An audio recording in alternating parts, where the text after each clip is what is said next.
Welcome to ruling one TV news. నేను స్వాతి. వార్తల్లోనే ముఖ్యాంశం. జర్నలిస్టుల పాదయాత్ర చరిత్రాత్మకం. ఇళ్ల స్థలాల కోసం రోడ్డెక్కిన కలం సైన్యం. షోయాబ్ ఉల్లా ఖాన్ స్ఫూర్తితో సుబ్లేడు నుంచి పోరాట పయనం. ఇళ్ల స్థలాలు సాధించేంత వరకు పోరాటం. తెలంగాణ వర్కింగ్ జర్నలిస్ట్ ఫెడరేషన్ జిల్లా అధ్యక్ష ప్రధాన కార్యదర్శులు ఖదీర్ శ్రీనివాసరెడ్డి. ప్రజల సమస్యలను తమ సమస్యలుగా భావించి నిత్యం అక్షరాలతో పోరాడే జర్నలిస్టులు తమ న్యాయమైన హక్కుల కోసం తొలిసారి రోడ్డెక్కారు. ప్రభుత్వం ఇచ్చిన హామీ మేరకు జర్నలిస్టులకు ఇళ్ల స్థలాలు కేటాయించాలని డిమాండ్ చేస్తూ Telangana working journalist federation H2843 Khammam జిల్లా కమిటీ ఆధ్వర్యంలో చేపట్టిన పాదయాత్రకు అడుగడుగున ప్రజల నుంచి అపూర్వ స్పందన లభించింది. జర్నలిస్టుల హక్కుల కోసం సాగుతున్న ఈ పాదయాత్ర చరిత్రలో నిలిచిపోయే ఉద్యమంగా మారుతుందని TWJF జిల్లా అధ్యక్ష ప్రధాన కార్యదర్శులు సయ్యద్ ఖదీర్ కొత్తపల్లి శ్రీనివాసరెడ్డి పేర్కొన్నారు. జర్నలిస్టుల హక్కుల బాటలో నిజాం నిరంకుశ పాలనకు వ్యతిరేకంగా తన కలంతో పోరాడి రజాకారుల చేతుల్లో పాశవికంగా హతమైన తొలితరం జర్నలిస్టు షోయాబ్ ఉల్లా ఖాన్ జన్మస్థలమైన సుబ్లేడు గ్రామం నుంచి ఈ చారిత్రాత్మక పాదయాత్రకు శ్రీకారం చుట్టారు. శనివారం ఆయన విగ్రహానికి పూలమాలలు వేసి ఘనంగా నివాళులర్పించిన అనంతరం జర్నలిస్టులు పాదయాత్రను ప్రారంభించారు. ప్రజల గొంతుకుగా నిలిచిన షోయాబ్ ఉల్లా ఖాన్ స్ఫూర్తితో నేటి జర్నలిస్టుల హక్కుల కోసం సాగుతున్న ఈ పోరాటం అక్షరానికి ఉన్న శక్తిని మరోసారి చాటి చెబుతుందని నాయకులు పేర్కొన్నారు. రాజకీయ ప్రజా సంఘాల సంఘీభావం. జర్నలిస్టుల పాదయాత్రకు అన్ని రాజకీయ పార్టీలు, ప్రజా సంఘాలు, ప్రజలు సంపూర్ణ సంఘీభావం ప్రకటించారు. కోలాటాలు, డప్పు వాయిద్యాలతో కళాకారులు పాదయాత్రకు ఘన స్వాగతం పలికారు. పలు చోట్ల మహిళలు హారతులు ఇచ్చి అడుగడుగున జర్నలిస్టులకు బ్రహ్మరథం పట్టారు, ఘనంగా స్వాగతించారు. జర్నలిస్టుల హక్కుల సాధన కోసం చేపట్టిన ఈ పాదయాత్ర తెలుగు రాష్ట్రాల చరిత్రలోనే ఒక ప్రత్యేక అధ్యాయంగా నిలుస్తుందని TWJF నాయకులు పేర్కొన్నారు. భారతదేశంలో ఒడిశాలో తొలిసారి జర్నలిస్టుల హక్కుల కోసం పాదయాత్ర చేపట్టిన సందర్భాన్ని ప్రస్తావిస్తూ ఆది స్ఫూర్తిగా తెలంగాణలో జర్నలిస్టుల ఇళ్ల స్థలాల కోసం ఈ పోరాటాన్ని ముందుకు తీసుకెళ్తున్నామని తెలిపారు. జర్నలిస్టుల సమస్య పట్ల పాదయాత్ర కార్యక్రమం లాంటిది చేయాలి. భారతదేశంలో ఇది రెండవ పాదయాత్ర. ఇరు తెలుగు రాష్ట్రాల్లో ఇది మొదటి పాదయాత్ర. అనేక ప్రభుత్వాలు మారుతూ ఉన్నాయి, కానీ జర్నలిస్టుల సమస్యలు మాత్రం అదే విధంగా కొనసాగుతూ ఉన్నాయి. అపోజిషన్లో ఉన్నప్పుడు ఒక విధంగా, పొజిషన్లో ఉన్నప్పుడు ఒక విధంగా నాయకులు ప్రతిసారి కూడా దాటవేసే వైఖరిని అవలంబిస్తూ ఉన్నారు. కాబట్టి ఈసారి దాటవేసే వైఖరిని అవలంబించకుండా అన్ని విధాలుగా వాళ్ళని చక్రబంధంలో ఇరికించి ఈసారి ఖచ్చితంగా తమ హక్కులను సాధించుకోవాలని చెప్పేసి ఈ సాహసోపేతమైన నిర్ణయాన్ని తీసుకోవడం జరిగింది. దానికి ఒక వేదిక కావాలి అని చెప్పేసి ఆలోచిస్తే ఇదే జిల్లా నుంచి నైజాం ప్రభువులకు వ్యతిరేకంగా తన అక్షరంతో పోరాటం చేసి నిరంకుశంగా వ్యవహరించే వారి పట్ల ప్రతిరోజు కూడా ఎక్కుపెట్టి రాతలు రాసిన ఒక మహానుభావుడు అకాల మరణం చెందటం, ఇదే జిల్లాకు చెందిన వ్యక్తి కావటం, అది సుబ్లేడ్లో ఉండటం, అదంతా గమనించి చరిత్రని మళ్ళీ ఒకసారి అందరికి తెలిసే విధంగా చేయాలి అని చెప్పేసి ఈ సుబ్లేడు గ్రామాన్ని ఎంచుకోవడం జరిగింది. ప్రధానంగా ఈరోజు షోయబుల్లా ఖాన్ ఏ విధంగానైతే పోరాట స్ఫూర్తిని చూపెట్టారో అదే స్ఫూర్తిని ఈరోజు ముందుకు తీసుకెళ్లాలనే ఒక ఉద్దేశంతో ఫెడరేషన్ ఈరోజు ముందుకొచ్చింది.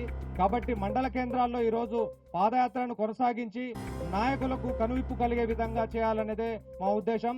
ఇది విమర్శలు చేయటానికో లేకపోతే ఎవరినో ఉద్దేశించి వ్యతిరేకంగా చేయటానికో కాదు. ఇది కేవలం మా హక్కులు, మా ఇండ్ల స్థలాలు, మా ఆత్మగౌరవాన్ని నిలబెట్టుకోవడం కోసం మాత్రమే చేసే యాత్రగా దీన్ని పరిగణించాల్సిందిగా ప్రతి ఒక్క నాయకుడిని కోరుకుంటా ఉన్నాను. ఈ కార్యక్రమానికి విచ్చేసిన ప్రతి ఒక్కరికి ధన్యవాదాలు.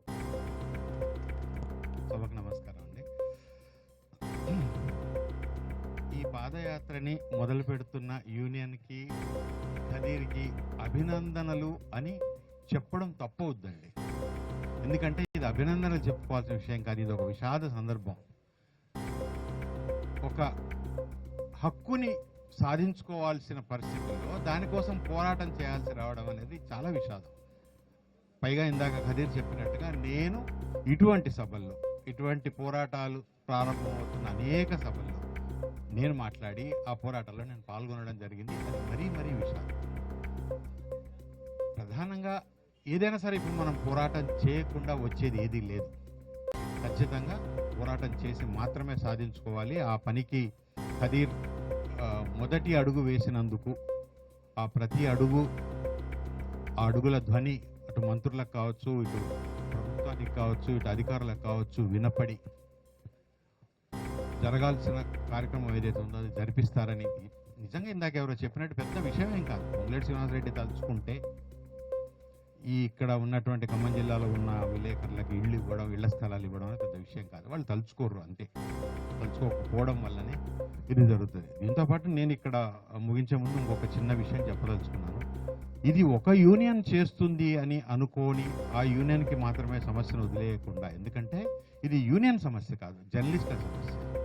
ఖమ్మం జిల్లాలో ఉన్నటువంటి ఇతర యూనియన్లు కూడా ఈ యూనియన్కి, ఈ పోరాటానికి, ఈ పాదయాత్రకి మద్దతు తెలపాలని, సంఘీభావం తెలిపి ముందుకు రావాలని నేను డిమాండ్ చేస్తున్నాను. నేను ఖదీర్ కావచ్చు, ఖదీర్ యూనియన్ తరఫున కావచ్చు, జర్నలిస్టుల తరఫున కావచ్చు, నేను డిమాండ్ చేస్తున్నాను. అందరూ కలిసి చేస్తేనే ఒక ఉపయోగం ఉంటుంది. అలానే ఖదీర్ కూడా సాధించగలడు, ఈ యూనియన్ కూడా సాధించగలదు. కానీ అటువంటి సందర్భంలో అందరూ చేతులు కలిపితే బాగుంటుంది. మిగతా యూనియన్ల వాళ్ళందరూ కూడా మాకేం సంబంధం, మేము ఎందుకంటే రేపు ఇస్తే ఒక ఖదీర్ యూనియన్కో ఒక యూనియన్కో ఇవ్వరు ఇళ్ల పట్టాలు, అందరికీ ఇస్తారు. కనుక అందరూ కలిసి పోరాటం చేయడం అవసరం. ఖదీర్ ఒక అడుగు ముందుకేశాడు. ఆ ఖదీర్తో పాటు కలిసి నడవడానికి, ఖదీర్ని ముందు ఉంచమని కూడా నేను అనట్లేదు, ఖదీర్తో కలిసి నడిచి ఈ పోరాటంలో విజయం సాధించేందుకు అన్ని యూనియన్లు కృషి చేయాలి, చేయి కలపాలని నేను కోరుకుంటున్నాను. Thank you. తో పాటు ఈరోజు ఇళ్ల స్థలాల సమస్య కోసం ఆత్మగౌరవ యాత్రకు ఇచ్చేసిన జర్నలిస్టు మిత్రులందరికీ, ఉమ్మడి ఖమ్మం జిల్లా నుంచి వచ్చిన జర్నలిస్టు మిత్రులందరికీ కూడా స్వాగతం తెలుపుతున్నాము. వాస్తవంగా జర్నలిస్టుల ఏదైనా ప్రజల సమస్యల కోసం జర్నలిస్టులు వారధిగా ఉంటారు, కానీ మా సమస్యల కోసం పరిష్కరించేందుకు మాత్రం ఏ అధికార రాజకీయ పార్టీ నాయకులు కూడా ముందుకు రాకపోవడం అనేది దురదృష్టకరం. 2008 నుంచి జర్నలిస్టుల ఇళ్ల స్థలాల ఉద్యమం చాలా తీవ్రంగా కొనసాగుతుంది. మధ్యలో కొంతమంది అధికార మార్పిడి జరిగినప్పుడు, ప్రతిపక్షంలో ఉన్నప్పుడు మాతో పాటు రోడ్డు మీద బైఠాయించిన నాయకుల తర్వాత 3 మంత్రివర్గాలలో మంత్రి అయినా కూడా మా ఇళ్ల స్థలాల సమస్య మాత్రం ఇంతవరకు పరిష్కారాన్ని నోచుకోలేదు. వాస్తవంగా ఖమ్మం జిల్లాలో ఈరోజు షోయబుల్లా ఖాన్ వర్ధంతి సందర్భంగా ఇక్కడ ఏర్పాటు చేసిన ఈ సభ దిగ్విజయం అయ్యి, జర్నలిస్ట్ అనే ప్రతి వ్యక్తికి రాష్ట్రంలో ప్రతి ఒక్కరు కూడా ఇళ్ల స్థలాలు రావాలని చెప్పి మనస్ఫూర్తిగా కోరుకుంటాము. దాంతోపాటుగా ఏదైతే ఇళ్ల స్థలాల సమస్య ఉందో అది ఏ ఒక్క జర్నలిస్ట్ కాదు, ఆర్థికంగా బలంగా ఉన్న వాళ్ళకు కూడా మా ఆత్మగౌరవం, అంటే నేను జర్నలిస్ట్గా ప్రభుత్వం నుంచి సాధించిన ఒక ఇళ్ల స్థలం అనేది గర్వంగా చెప్పుకోవడానికి ఒక అవకాశం. కాబట్టి ప్రభుత్వం ఏదైనా, పాలకులు ఎవరైనా జర్నలిస్టులు ఏదైతే బీపీఎల్ కోటా కింద చాలామంది అలా ఇబ్బంది పడుతున్న వాళ్ళు ఉన్నారు, కొంతమంది ఆర్థికంగా బాగున్న వాళ్ళు కూడా ఇళ్ల స్థలాల కోసం ఆశపడుతున్నారు. కాబట్టి ప్రభుత్వం స్పందించి వేల కోట్లు దోచిపెట్టే కార్పొరేట్ సంస్థల కన్నా నిత్యం ప్రజల మధ్య ఉండే జర్నలిస్టులకు ఇళ్ల స్థలాలు ఇవ్వాలని చెప్పి డిమాండ్ చేస్తున్నాం. Thank you.